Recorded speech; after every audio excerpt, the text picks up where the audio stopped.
Hello, everyone. This is Avocado from Avocado Me TV. I'm here with OmegaGamer at Lubbock Finale. So, Omega, what brings you here? You're a consistent regular. I see you all the time, weeklies at every event. What makes you, I guess, put you in that position to come and compete so consistently all the time? Community. It's just the community. I am a very, I don't know how best to put it, but with school, my home life and everything, I'm always busy. So fine games, especially the ones NRET runs here, are like my real way of getting into a community. I've noticed though, from seeing you around, you've brought some unique perspectives into your library of games, like Gigabash and some Beyblade video games. What is it about these unique video games that are so attractive to you? You can only play Street Fighter so many times till you want to shoot someone. That's the best way to put it. Like I'm an aesthetics first person. You bring me a fighting game that's just people fighting. Yeah, I'll play it. I'll love it. It'll probably be very successful. You bring me a 2000s game that had like a player base of 5 people max, no current players, and it's themed around Japanese supermodels. I'd play the fuck out of it. I don't need. Yeah, I love fighting games with balls to walls ideas. Like Gigabash specifically, it's a beautiful love letter to kaiju games. And another game I brought over here one time was Kamen Rider Super Climax Heroes. I believe that's the full title of the game. And that's one of the most broken fighting games I know of, most broken 3D arena fighters I know of. Nice. And again, the aesthetics of that game is amazing. The supers in it are... Okay, so I think the longest one goes for someone stabs you with a guitar, starts playing with it, you get electrocuted, then he summons a demon, then hits you with it. Okay. So the outlandish nature of those things, the uniqueness of it. Outlandish, flashy shit.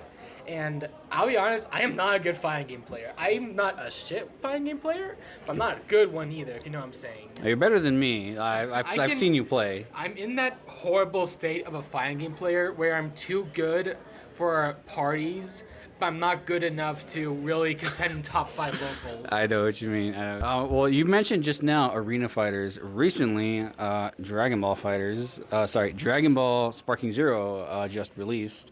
What plans do you have for that game, if any, in regards to arena fighters? Because I believe this is the biggest arena fighter that has ever been released, that has ever been pre-ordered across all consoles, all platforms. What plans do you have to do with that? So I personally don't have plans, but I am very curious to see how the fighting game community as a whole treats Sparking Zero's success. Because although I love the fighting game community, they are very reserved to what they'll consider to be a true fighting game. Smash Bros over there, I don't think they were considered a real fighting game until I think Melee, like the latter half of Melee and Brawl. Like, latter half of peak Melee gameplay and like towards the end of Brawl, I think that was when the fighting game accepted that was a fighting game. But up until then, it was not considered a fighting game. Yeah, I've heard that sentiment before. They've even headlined, I believe, Evo a few years in a row, and they've drawn the biggest numbers, the biggest viewership. But for some reason, I'm not too sure why, but people don't consider it a fighting game. Why do you believe that is, and what do you think should happen, I guess, to change that narrative?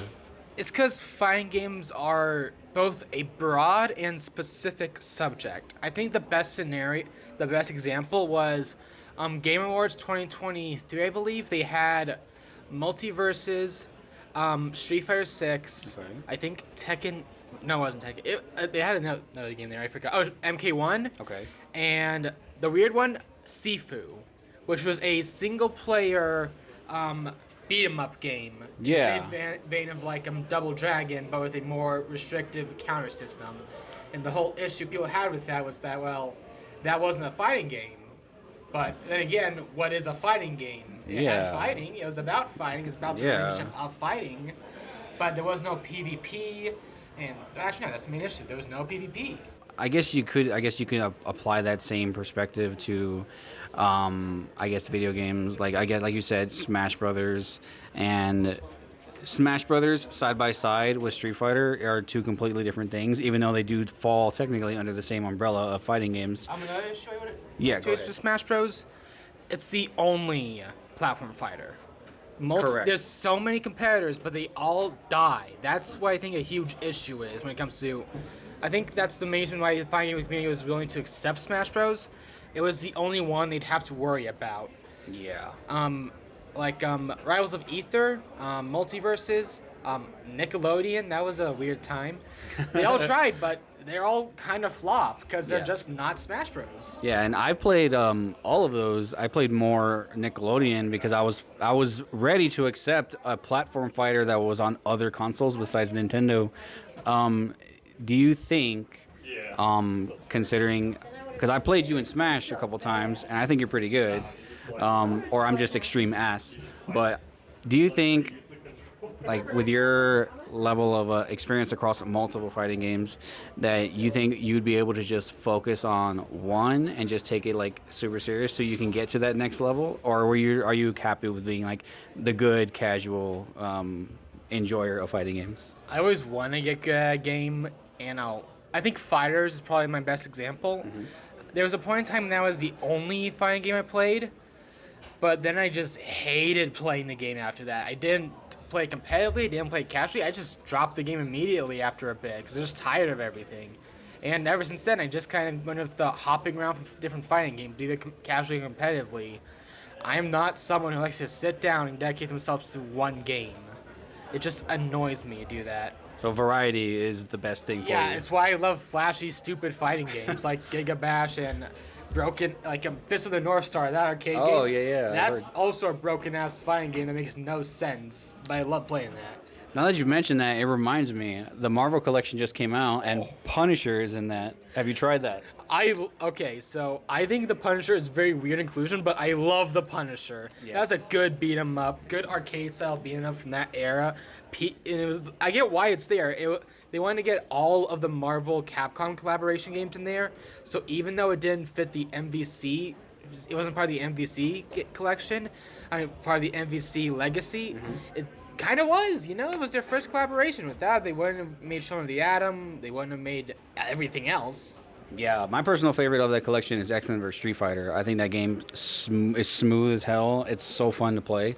But in regards to that Punisher arcade game, growing up as a kid, almost every arcade I went to, the Punisher was in there. That was So me too. yeah, Growing up, I was about a 2-hour drive away from this mountain town, Ruidoso. yes. And they had this place called Fun Tractors, if I remember correctly. And they used to have this arcade room with the most random selection of fighting in arcade games. And they had Punisher, Terminator vs. Alien, and MVC2 way after they were supposed to stop hosting them. Wow. They replaced the arcade room with a VR room, which disappointed the heck out of me when I went back Yeah, there. modern arcades like Main Event and such are pretty It wasn't an arcade disappointing. anymore. It was just No. a VR room. All just VR. Yeah. Wow. They put you on this. They gave you a headset. You just stand in a circle and you just move around and shoot targets in the VR sim. Aw, I well. don't know why they did that. Well, let's not end on that downer. Yeah. All right, Omega. I guess to wrap this up, so I don't take up too much of your time. Why are fighting games special to you, and what got you started playing them in the first place?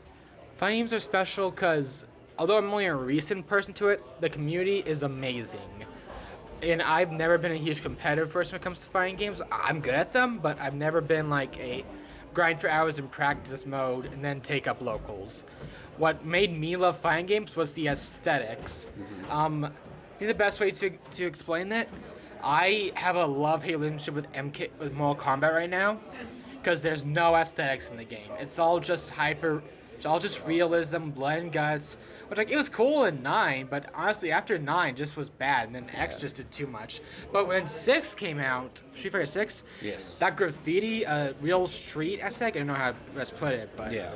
that was a breathtaking thing when it was announced. And I think it goes back to what I said about me loving the flashy fighting games. I'm a sex first person. So When fighting games are like It's it's like an art form come to life, I guess you would say. Yeah, Though a little off topic, one of my favorite pastimes to do when it comes to fighting games speculation, it's always build a roster type things. Yeah. Hey, if this brand got a fighting game, who would you put in it? If this fighting game that's been dead for decades got a sequel, who would you put in it? That's my favorite discussion when it comes to fighting games because it's all nothing but Flash. Awesome. Well, Omega, where can we find you? I don't know. I'm very scattered right now. Midterms are happening right now. Good I luck. guess just see me at Showdown if you're lucky, and I don't have studying that week. All right. Well, thank you all so much. This has been Omega, and thank you, Omega. I'll see you around.